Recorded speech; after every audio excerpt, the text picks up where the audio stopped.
Alô, amigos e amigas do programa Cidadania, estamos de volta para focalizar hoje um tema sempre muito complexo, de difícil solução.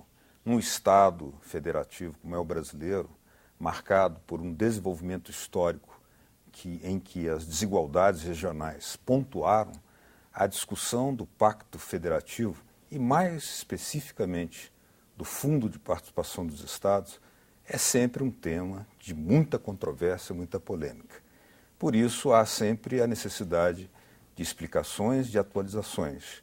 A senadora Vanessa Graziotin, do PCdoB do Amazonas, que tem uma proposta para alteração do formato atual do Fundo de Participação dos Estados, está aqui conosco, a quem agradeço, Obrigada. Para nos dar uma explicação. Senador, por que a senhora propôs?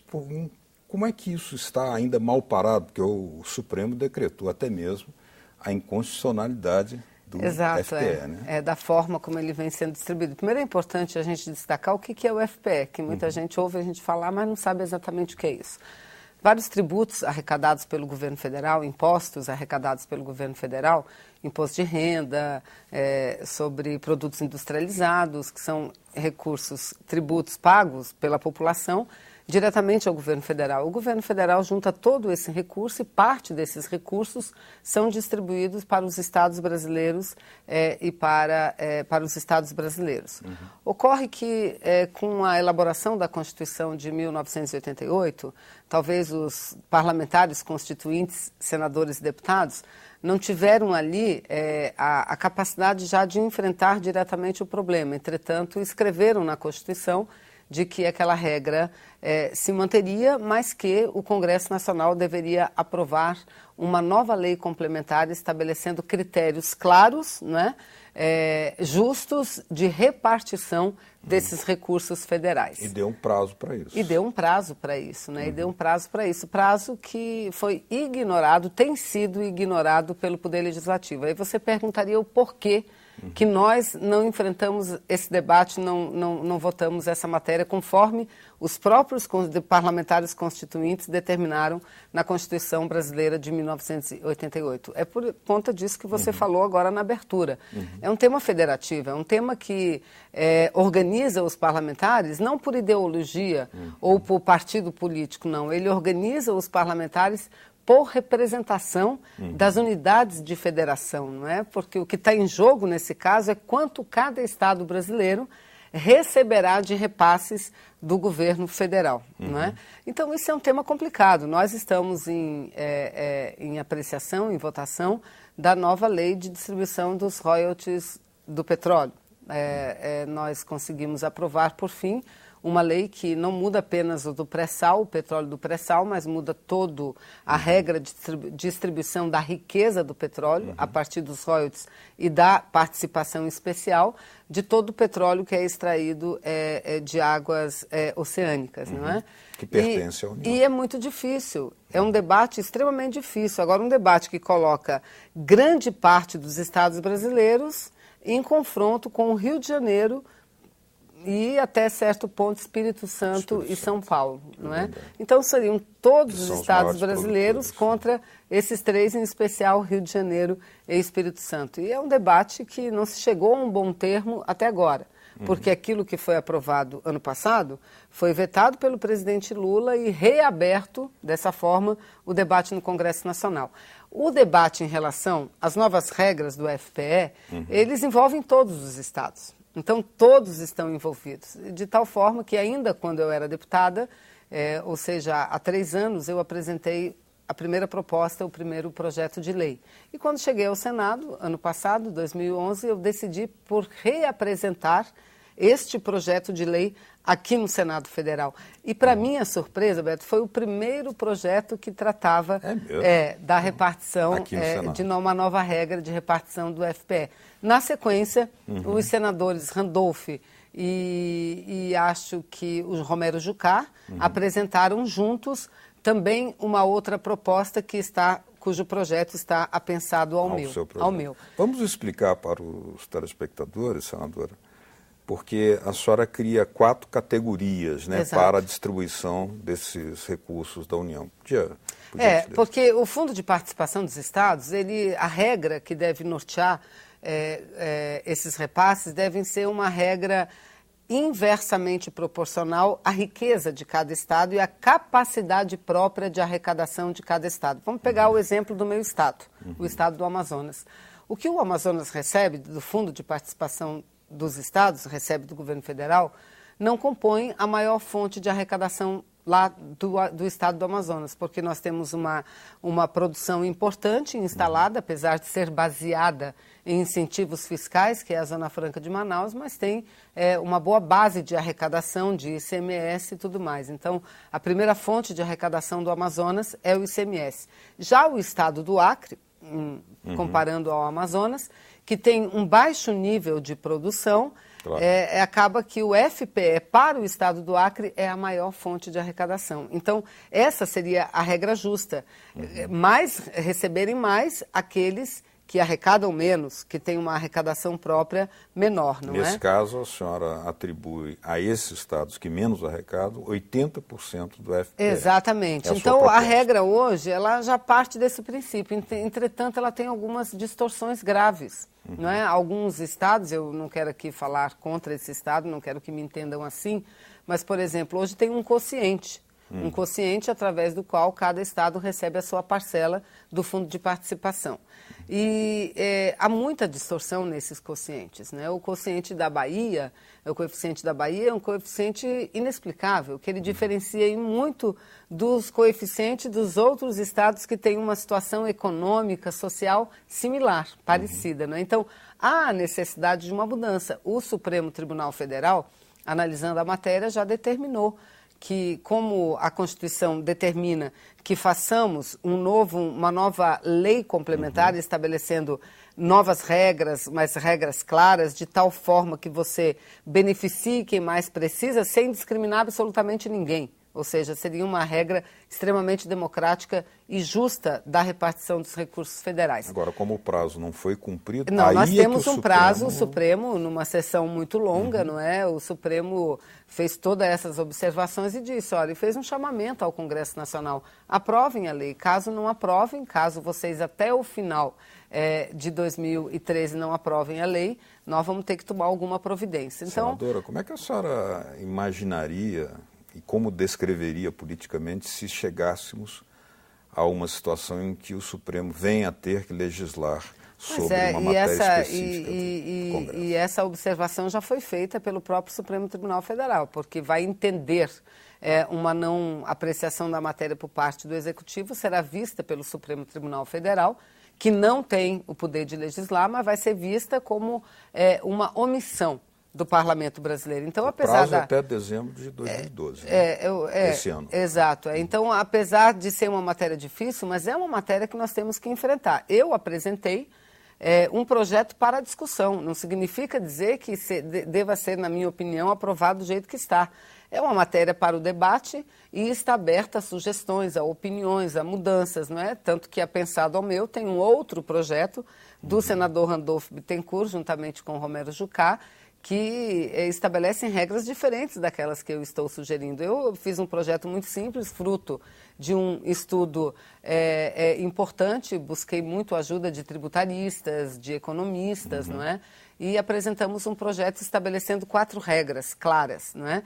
A partir do momento da aplicação dessas 4 regras, você chegaria a um novo coeficiente, um coeficiente que você explicaria absolutamente tudo. Por que o São Paulo receberia tanto X do governo federal, enquanto que Roraima receberia tanto, o Piauí receberia tanto e assim pela frente. Ou seja, nós precisamos de regras que possam ser explicadas e não deixar que continue as coisas mantendo as coisas como estão hoje, porque as regras, elas não são perfeitamente explicáveis hoje, não é? E as regras que eu estou sugerindo são as seguintes: 80% seriam distribuídos entre aqueles estados que têm renda abaixo da renda da média nacional, 80%. Aí, obviamente, você diz, mas como? Aí você vai levar em consideração a população e tudo mais, não é? 80%. Nessa categoria se incluiriam o maior número de estados estariam incluídos aí? 16? Não. É um número importante. Eu não sei exatamente, mas é um número importante de estados brasileiros que que têm uma renda média abaixo da renda nacional, não é? Aí, 10% para os estados que têm uma renda acima da média nacional, ou seja, se eles têm uma renda acima da média nacional é porque eles arrecadam mais. Eles têm uma capacidade instalada de produção muito maior, né? Então ficaria 10% para esses, 8% para os estados mais populosos. Mais populosos, né? Porque eles teriam um plus a mais, né? Um tanto a mais, e 2% eu levo em consideração a área de preservação ambiental, ou seja, quanto maior a área de preservação ambiental de cada estado, eles passariam a receber também um pouco mais de arrecadação. Isso seria uma compensação pela não industrialização? Aí, nesse caso, eu estaria introduzindo a vertente ambiental, porque é inadmissível a gente que fala tanto em meio ambiente, nós falamos que o Brasil ele está entre os países mais desenvolvidos do mundo. Nós estamos na sétima, somos o sétimo maior nação desenvolvida, deveremos chegar à 5ª colocação em breve, né, em termos de desenvolvimento econômico, mas do ponto de vista dos recursos naturais, da questão ambiental, nós somos o G1, nós somos o primeiro. Nenhuma outra nação do mundo tem a riqueza da diversidade biológica que nós temos, a maior reserva de água doce do planeta, e são recursos naturais que correm risco por conta do aquecimento global, por conta da falta de compromisso com o meio ambiente do mundo, não é? Um mundo baseado muito no consumismo e em técnicas de produção que não levam em consideração a necessidade da preservação ambiental. Então, nesse cenário, nessa preocupação ambiental, o Brasil tem sido uma importante nação. Tanto é que agora nós teremos, e a expectativa de que essa seja uma das maiores conferências de meio ambiente dos últimos tempos, a Rio+20, né? Rio+20, 20 anos depois da Eco 92, que também foi uma conferência marco da política ambiental mundial das Nações Unidas, né? Porque eu lembro, à época, em 1992, eu era vereadora na cidade de Manaus e pouco a gente falava de meio ambiente, não é? A partir dali, os grandes empreendimentos, eles eram realizados sem qualquer polêmica. Nem precisava de licença ambiental hoje para construir uma hidrelétrica, para construir uma estrada, muita polêmica em relação ao meio ambiente, e isso está claro, porque nós não estamos cuidando só das gerações presentes, mas das gerações futuras também. Aquilo que a gente tem de bom para a gente quer que as futuras gerações tenham de melhor. Então, eu também aproveito essa oportunidade e insiro essa vertente ambiental, porque não adianta também você chegar a dizer para o estado de Roraima, que tem mais de 50% do seu território preservado, ou seja, são áreas de proteção ambiental, o que não significa dizer que eles não podem utilizar essas áreas para o seu desenvolvimento. Podem, só que a forma de utilização é uma forma que requer mais investimentos, requer mais tempo, que é o tal do desenvolvimento sustentável que a gente diz, não é? Só que para você promover o desenvolvimento sustentável, você tem que investir muitos recursos em ciência, tecnologia, inovação, recursos humanos, pesquisar, estudar, para, a partir dessa riqueza natural, você transformar essas riquezas em produtos, não é? Senadora, uma dúvida que sempre nos assalta é o seguinte: é claro que uma dificuldade nessa discussão de como repartir o fundo de participação dos estados, tanto é que a polêmica está aí estampada, é a própria cultura do desenvolvimento desigual, né? Nós tivemos sempre uma desigualdade no desenvolvimento regional brasileiro, né? Desequilíbrios tal. Essa é uma questão, essa cultura está sempre presente. Mas, além disso, que outros obstáculos a senhora apontaria aqui hoje que dificultam essa discussão de tal forma que o Supremo teve que marcar uma data? Olha, se vocês não cumprirem, faço eu. Porque, veja, no Senado, na Câmara de Deputados, você tem uma representação da população, né? Então, a composição da Câmara de Deputados, cada estado está representado de acordo com o tamanho da sua população. Pegando, por exemplo, o estado que tem uma menor representação, o mínimo são 8 deputados. Aí você pega o Mato Grosso, pega o Acre, Rondônia, Amazonas, vários estados que têm 8 parlamentares, enquanto que São Paulo tem 70 parlamentares, não é?